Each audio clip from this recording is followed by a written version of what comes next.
Alright, we're back for some more Sano Yuta. Last time we got some flashbacks on how Fuminori met Seiya and how she ended up living with him.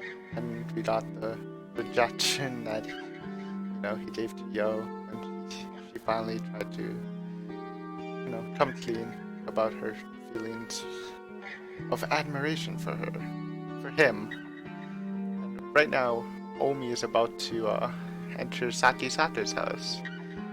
I just have a horrible feeling about what's about to happen. So let's hope nothing bad happens to Omi, but I don't know. My spidey senses are tingling.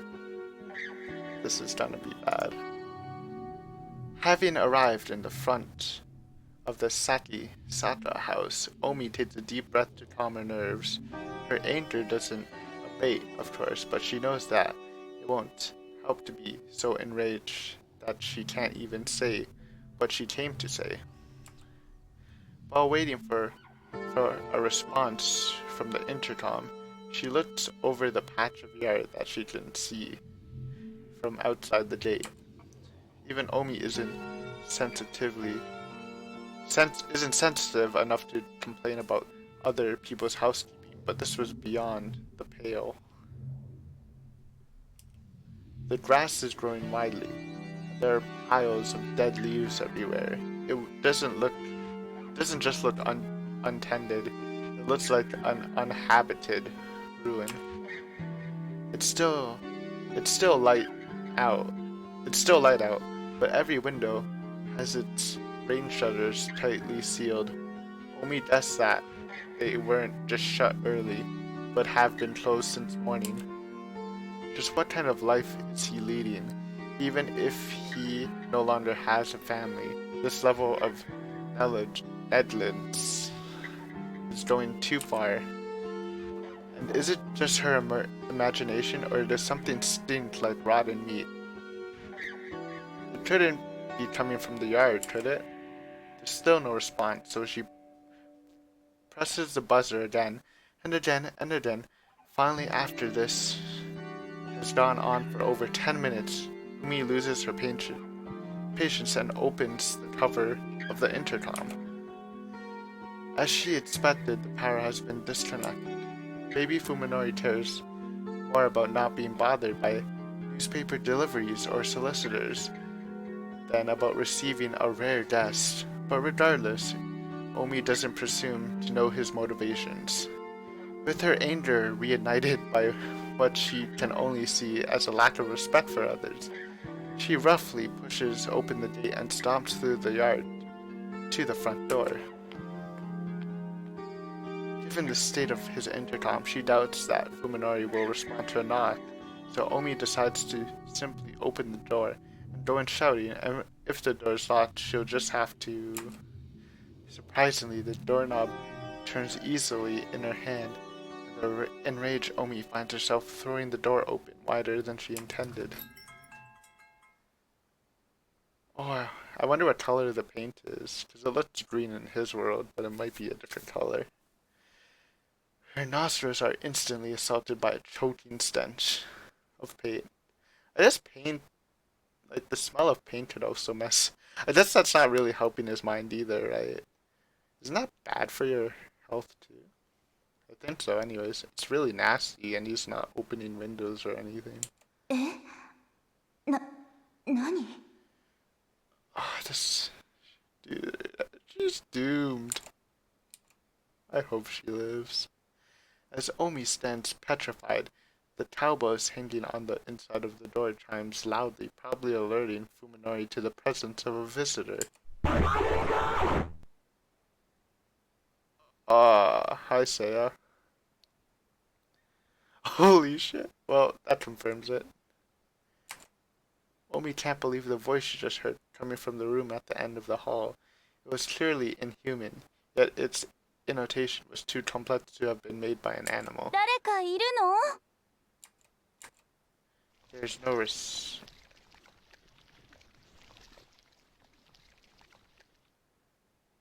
Okay, well, at least we were right. I mean, it made it pretty obvious.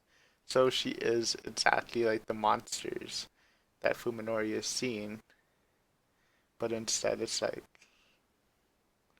opposite. And I'm guessing that the scientists probably invented the. Oh, what? Okay, here's a hot theory right now. What if the scientists invented that kind of brain surgery and like did it on purpose so that he could find a person who would become friends or whatever with his daughter, aka the creepy monster thing. I mean that kind of sounds plausible. But yeah, sorry, Umi, you're gone, dude. Honestly, just run away. What are you doing here? I just run away right now. Finding it difficult to place a meaningful image to the voice she just heard, Umi stares blankly at the empty vestibule. What did I? Sorry, gotta Google that. Don't know what that means. Vestibule definition. Oh, I typed vestibule training. That's definition. An antechamber hall lobby next to the outer door of a building. Okay, sounds normal. There's nothing inside, not even Fuminori's shoes, which can only mean that he's still outside somewhere, wearing them. If Fuminori isn't home, the house should be empty. Then, what was that noise just now? Dude, what are you doing? Why would you step in?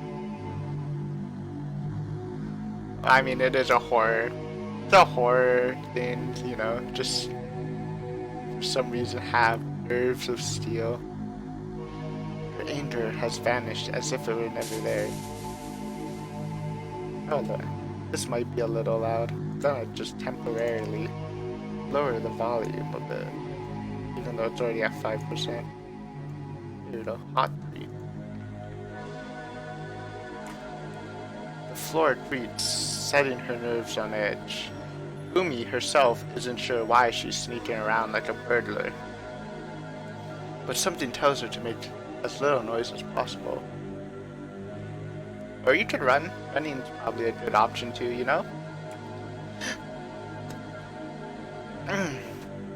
Something's in my throat.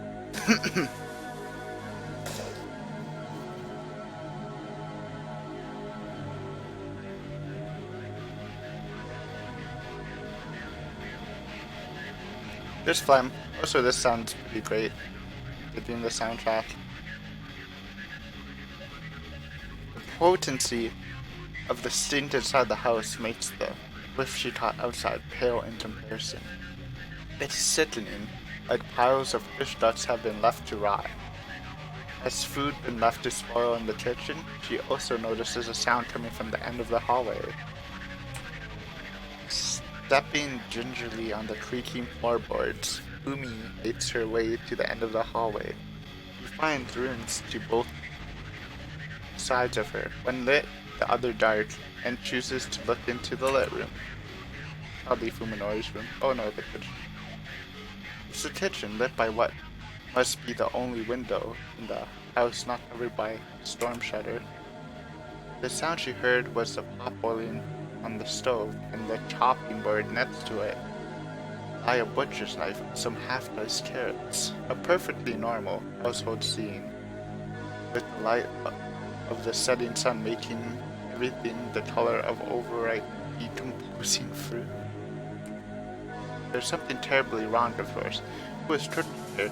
Just where did they go? So she hasn't said anything about paint, which is interesting. What if she's just like painting with her weird gooey-ness? Sounds kind of gross, but maybe.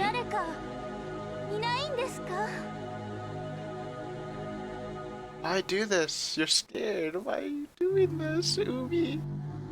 I like you. You're a good person, but Oumi calls, regretting it immediately as she realizes that her voice is shaking uncontrollably. As her words echo vainly through the silent house, she begins to feel Foolish and defenseless. Yes, you should. She suddenly feels something cold seeping through her stockings. She timidly reaches down to touch her feet, her fingertips coming away covered with a viscous olive green slime. Oh, maybe it is green. Maybe she was painting in green. The slime is like the filthy water from a tank, lawn clogged with algae and dead fish, and the whole floor is covered with it. It must be the source of the stench. Oumi wishes that. Oh, you can actually kind of see it right here in the lower right corner. It's like greenish. Oumi wishes that she had worn her shoes inside. Manners are now the farthest thing from her mind. Ew, she's stepping in it.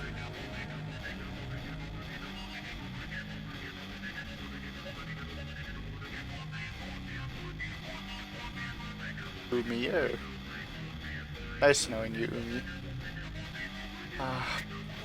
When she looks back ruefully the way she came, she realizes that her current position is not visible from the entrance.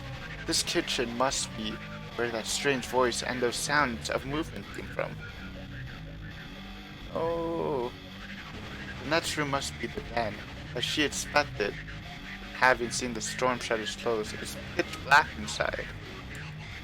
Umi wants nothing more than turn around and leave the house, but that would mean turning her back to the darkness of the room. What about you, like, stare at the room and then walk backwards? Since you kind of came in, like, a straightish direction, I believe. I mean, it's better than walking into the room. Oh no, I don't want to. Moved less by reason than by some move less by reason than by some irrational compulsion. Umi sets foot into the living room.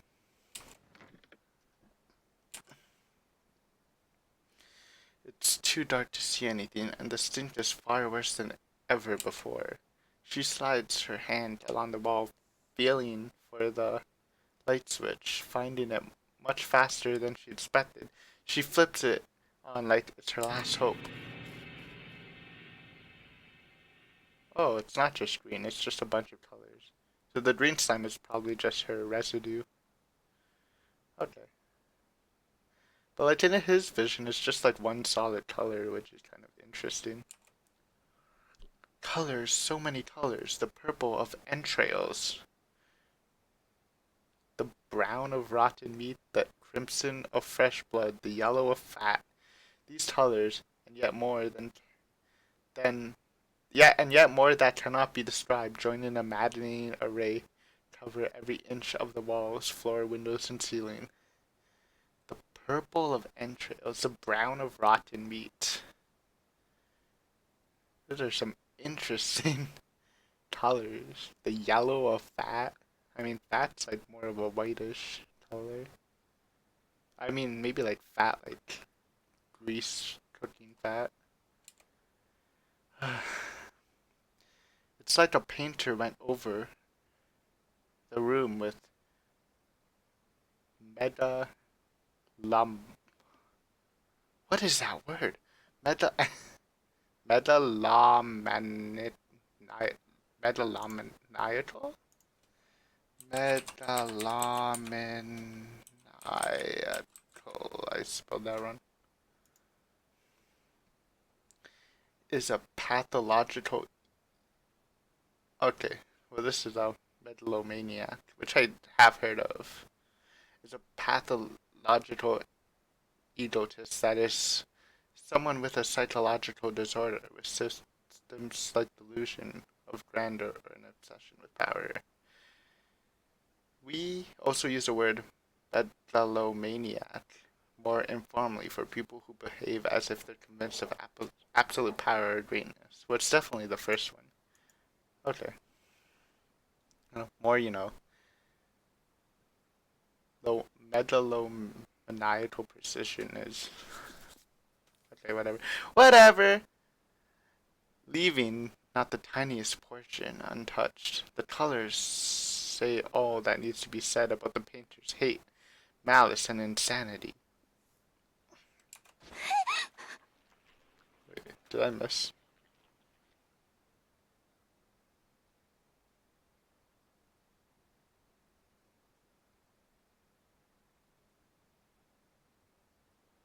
Is this a set scene? uh, well, let's. Umi's legs give out from the shot, sending her to the floor, the slime covering the floor immediately. So Sir Jean's. Its cold tendrils creeping up her legs, crotch, and maybe it's not. Maybe it's just a weird analogy. Her neck. Her hand flies to her neck, where it is greeted by another drop of chilly slime. It's above her. Something is dripping down on her head. Show it! Show it! They're probably not gonna show it. Oh, they might show it. Oh no. Making perhaps the worst decision of her entire life. I mean, the worst decision was coming into this room and even investigating the house after you stepped in and saw. Heard all the noises, Oumi. I can't even feel bad for you anymore. This is just ridiculous. Predator clinging to the ceiling.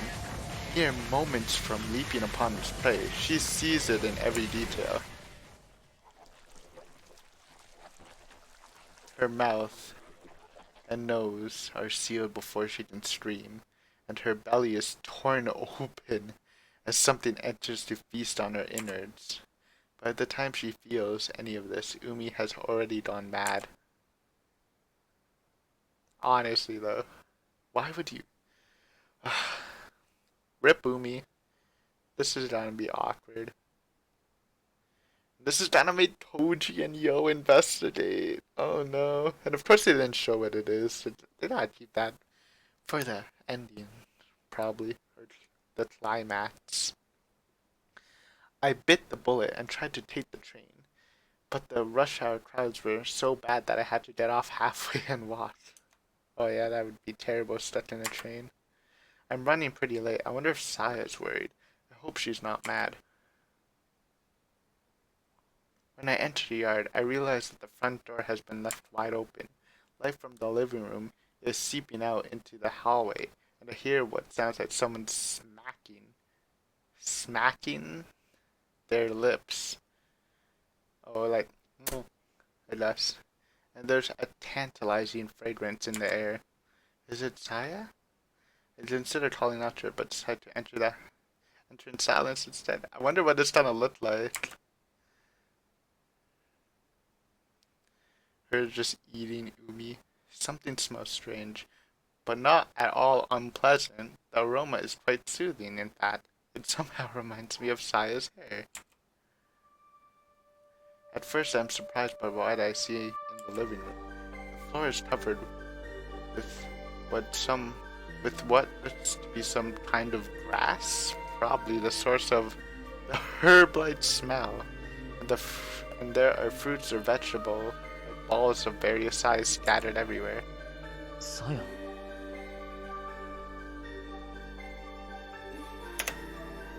Hi, Oumi.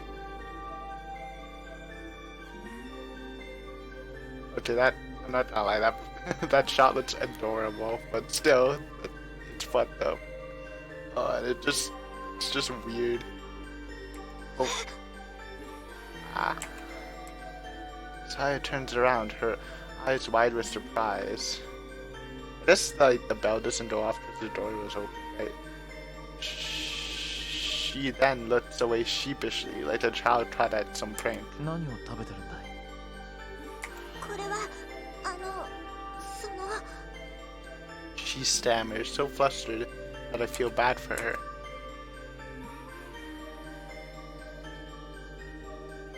Remembering that she had never eaten in front of me before, I realized that she must be quite embarrassed. I suddenly feel like I've done something awful. As if I'm a low-life peeping Tom. 一ついいかな? Oh. No! This is so messed up. I scoop up the closest fruit thing and pop it into my mouth, ignoring Saya's attempt to wave me off. Okay. Okay, this is definitely the scariest visual novel I've read. It's actually giving me kind of chills. And I'm just imagining this. Ugh. Oh, Oumi, no.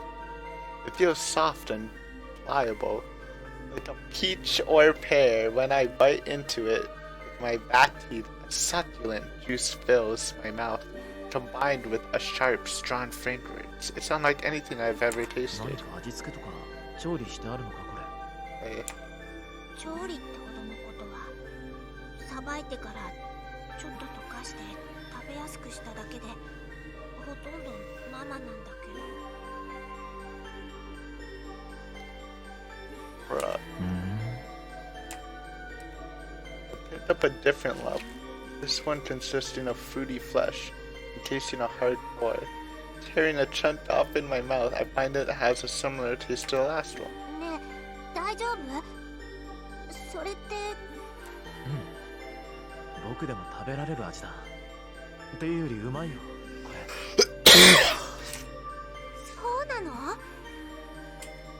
At first, Saya looks dumbstruck, but she soon starts to laugh effectively. そうなんだふみのりもこういうのが好きだったんだなんか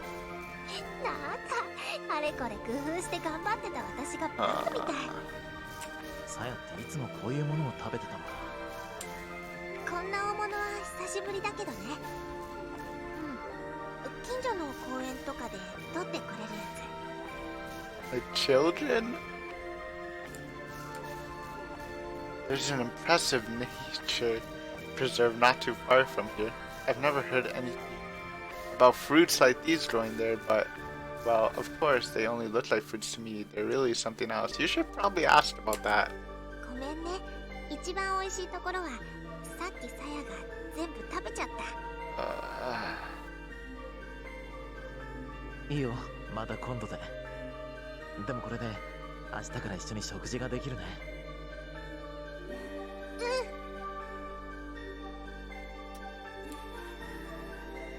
Saya seems really happy.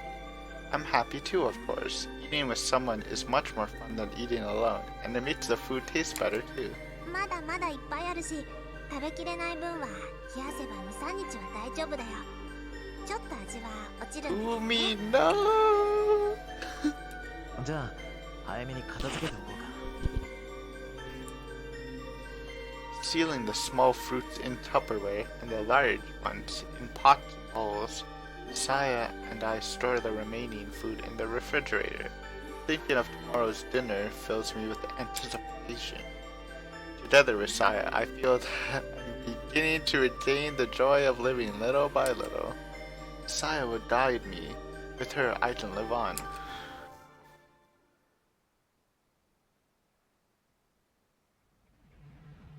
True Scary Stories, Hospital Edition. Chapter 4, The Monster in the University Hospital. Elite University Hospital. Research student K-san relates his shocking experience. Will you believe him or not? Strange things started happening at our hospital around the end of last spring.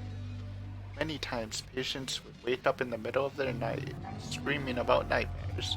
They all said that they had seen something unbelievably terrifying in their dreams, and yet many of them had to be sedated before they would sleep again. Some patients even transferred to other hospitals because of it.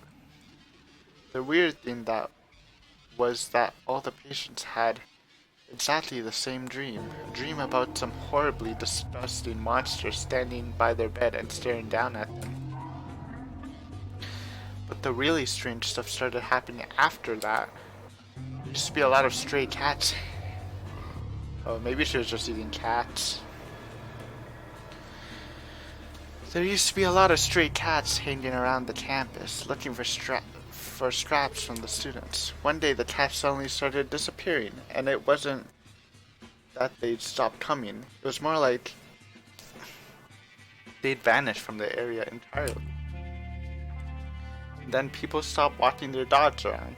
According to the rumors, it wasn't that the owners were taking their dogs elsewhere, but that the dogs were refusing to go anywhere near the school. Eventually, things started going missing in the hospital. Organs, to be precise. Organs that have been harvested for transplants kept disappearing from where they were being stored. Some people even came close to losing their jobs over it. And it wasn't just 2 or 3 times that it happened. They tried to keep it for research students, but we heard that it was a lot worse than that. People started spreading rumors that there was something living in the hospital. The janitors would find strange messes that could only have been made in the middle of the night. Traces of something that crawled down the hallway, or weird stains on the walls that seemed to be caused by something dripping through the ceiling. Lots of the late shift nurses talked about hearing strange noises on the same days that the patients screamed about nightmares. There's one last story, one you can never mention inside the hospital. One day, the obstetrics, I don't know what that means, sorry, department went totally crazy. They said that a newborn baby had disappeared in the night. If it was true, the police would have come and it would have been all over the news. But they say the bitchots managed to make it all go away. It's just a rumor, of course. These strange incidents suddenly stopped towards the end of the summer. There are almost no patients complaining of nightmares. The cats have started coming back to campus. That means there probably was something living there. But still, what happened in the hospital that summer? Even now, just thinking about it gives me the creeps.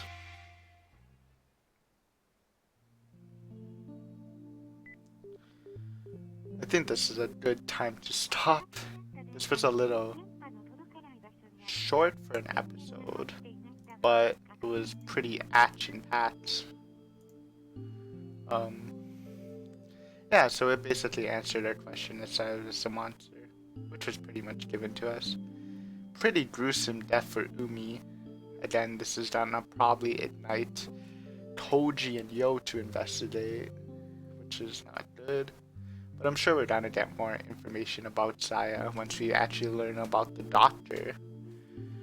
But yeah, I think something, I mean, the doctor, it had to be something with the doctor. And he had to have worked on the surgery or something to make, because he's seen like the whole world as what Saya probably looks like, and Saya as normal, and like everything gory as normal. So I don't know. I think we just have to read and find out. But yeah, I'm pretty tired.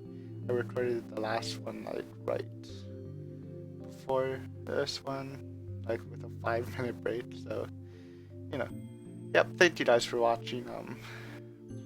It was, well, fun. It was interesting and pretty chilling. I think the worst part honestly was when he started eating her and he didn't know. That was so gross. That just gets me a lot.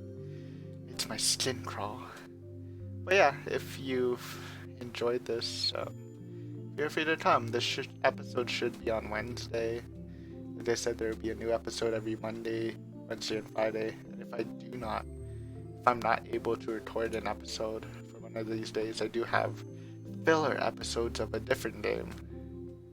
Not a visual novel, just a different game that are ready to go, so there will always be consistently 3 uploads. But yeah, thank you for watching, and I hope you enjoyed. Bye!